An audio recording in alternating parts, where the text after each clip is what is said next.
Hello, Yu-Gi-Oh! Players, and welcome to Yu-Gi-Oh! Business Casual. I am your host, the RJB0, and while everybody is covering dinky little unimportant things like game-changing mechanics and totally new rules that are going to completely change the way that we play the game of Yu-Gi-Oh!, I am covering the hard-hitting journalism like Ghostrick decks. Yes, what you are seeing in front of you is the top 4 England regional Ghostrick deck run by Benjamin Russel, the deck that has had fans all over the internet asking the rather pertinent question, how the hell did this deck win? So today, through a little bit of analysis, I hope to answer that question. Now, the first thing that people usually use to discredit a deck like this is they usually say, oh, it was a dinky regional with a bunch of garbage players and it had easy matchups all day. While we cannot necessarily disprove the easy matchup all day thing, we can talk about whether or not the regional was at all sizable. Now, the first thing that you're going to notice is I called it an England regional. So it was an all England regional that happened this weekend. And the thing about these whole country regionals, and I understand that England is not the entirety of the UK, so it doesn't really necessarily count as the entire country, but these whole large regionals tend to be fairly sizable in the number of people who show up to them. So I think that we can probably set that theory aside to a degree and focus more on what the meta calls are in the deck that make it work. Now, first things first, the thing that people ask most about this deck is what is its win condition. Now, you'll notice first off, this deck has a huge card advantage engine. It builds up resources through a ton of different cards, via Zhangxi, via Card D, through Spectre and Kinkabayo. Through all of those cards, this deck can build up a large number of cards in hand and sustain resources very, very, very easily. The question is, once it does that, how does it win? And the answer is through these 3 cards: Ghostrick Alucard, Ghostrick Dullahan, and Downward Magician. Now, the way that I imagine that this works most of the time is you go directly into Dullahan using Kinkabayo and a Lantern, and maybe a Mary if you have that.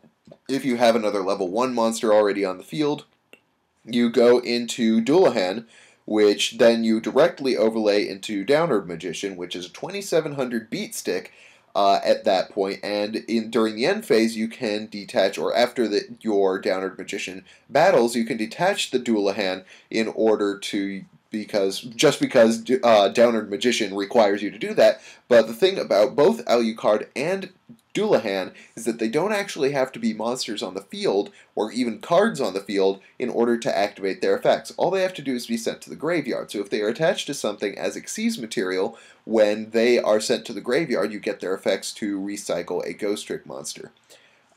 So you can overlay into the Downward Magician and start beating your opponent upside the head with it, maybe during the next turn, because you do have to do this during main phase 2, so you can use Dullahan to detach and run over a monster by having its attack, etc., etc., etc. But then you can go into the Downward Magician and use that Dullahan to recycle a card like Zhangxi, or Mary, or Lantern in order to get this whole thing started again. The other half of this is Alucard, which is an even more powerful play if you can put it on the board by putting 2 Zhangxis together.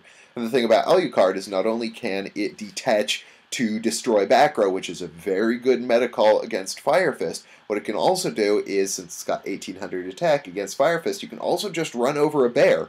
And once you've done that, you've gone +2 off of that Alucard, and then you can overlay it into a Downward Magician in the main phase 2, and at this point it now has that Downward Magician still does have 2500 attack points, but with this heavy back row lineup, you can protect that, and then of course you can detach the Ghostrick Alucard in order to add a Zhangxi or a Lantern back to your hand. So that is the win condition for the deck. Putting these very sizable monsters like Downward Magician on the board and defending them until they've detached their materials, at which point you are recycling Ghostricks anyway in order to use them again. Another possible win condition is number 54 Lionheart, whose effect is that you take, or your opponent takes, any battle damage that you would take from battles involving this card. And this card, let's see, I'm pretty sure, just a moment.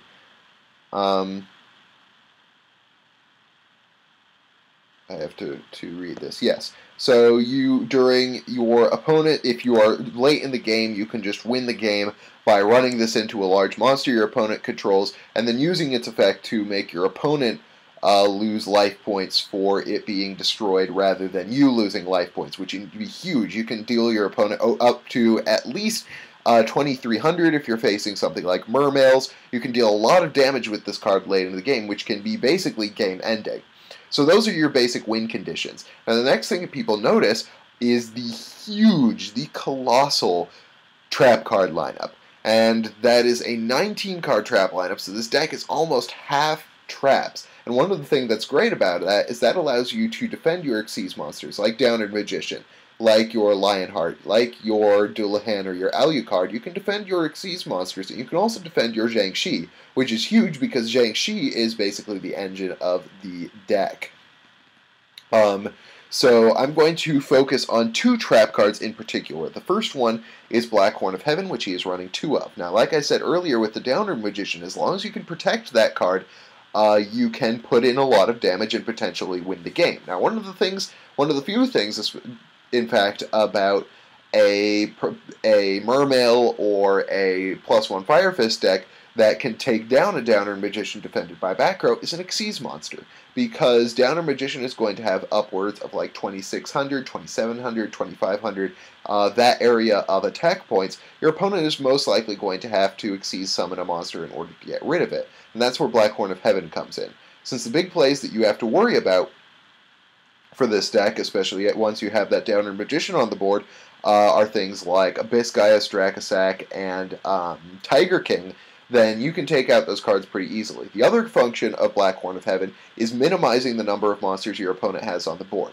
Now, one of the really important things about this deck is while it can build up a lot of card advantage, it has a real struggle putting in damage earlier on in the game. But if you can reduce the number of monsters your opponent has on the board, then you can focus more on putting Dullahan that can run over whatever monsters your opponent has left, or poking for small amounts of damage with things like Zhang Shi and Lantern and various things like that.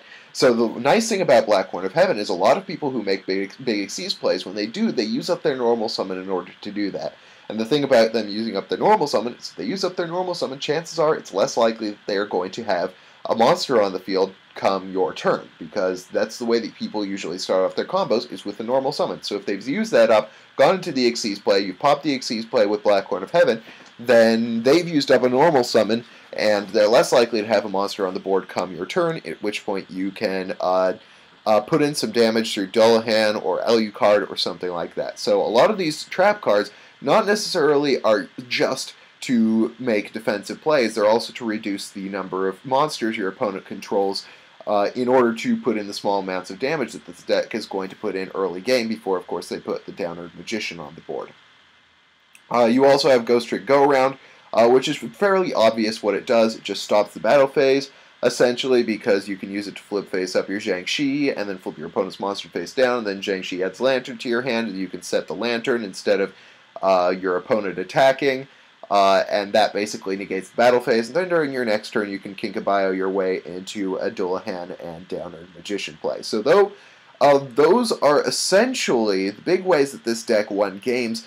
Aside from the side deck, which looks to be a huge meta call, this deck seems to be able to do really well, both against Fire Fist and against Mermails. It does have the Macro D Fissure Soul Drain lineup for Mermails. It has the Max C as well and the Vanity's Fiend, which is really big against Mermails. And then it's got heavy back row removal for the +1 Fire Fist matchup between Mobius, the Frost Monarch, which, yes, in the original screenshots that you're going to see for ARG, they did use the Mega Monarch in that, but I'm kind of skeptical about that. I put down Mobius the Frost Monarch. I know this is bad reporting because this isn't what the information says, but I just think it's simply more likely that they ran the Mobius because it's easier to put on the board. It's less likely to be a dead draw, and it does essentially the same thing for the deck. So it's possible that the guy ran the Mega Monarch, but I'm pretty sure he ran the Frost Monarch.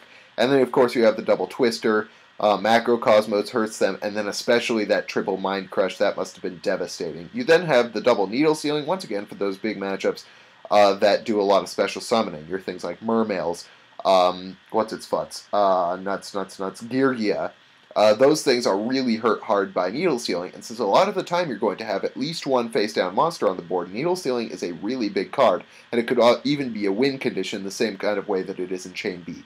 So that's my analysis of this deck. I hope you guys like it. If you did, hit that thumbs up button. If you didn't, let me know why in the comments section below. And then, of course, subscribe for more deck discussion, analysis, and general Yu-Gi-Oh! Shenanigans. Meanwhile, thank you guys for watching Yu-Gi-Oh! and Business Casual. I am your host, the RJB0, and I got a jet. See you guys.